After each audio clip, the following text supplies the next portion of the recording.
کلام امام الزمان علیہ الصلاۃ والسلام۔ خدا تعالیٰ نے ہمیں یہ تعلیم نہیں دی کہ ہم نامحرم عورتوں کو بلا تکلف دیکھ تو لیا کریں اور ان کی تمام زینتوں پر نظر ڈال لیں اور ان کے تمام انداز، ناچنا وغیرہ مشاہدہ کر لیں، لیکن پاک نظر سے دیکھیں۔ اور نہ یہ تعلیم ہمیں دی ہے کہ ہم ان بے باکانہ جوان عورتوں کا گانا بجانا سن لیں اور ان کے حسن کے قصے بھی سنا کریں، لیکن پاک خیال سے سنیں، بلکہ ہمیں تاکید ہے کہ ہم نامحرم عورتوں کو اور ان کی زینت کی جگہ کو ہرگز نہ دیکھیں، نہ پاک نظر سے اور نہ ناپاک نظر سے، اور ان کی خوش الہانی کی آوازیں اور ان کے حسن کے قصے نہ سنیں،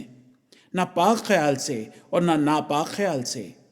بلکہ ہمیں چاہیے کہ ان کے سننے اور دیکھنے سے نفرت رکھیں، جیسا کہ مردار سے تا ٹھوکر نہ کھاویں، کیونکہ ضرور ہے کہ بے قیدی کی نظروں سے کسی وقت ٹھوکریں پیش آویں۔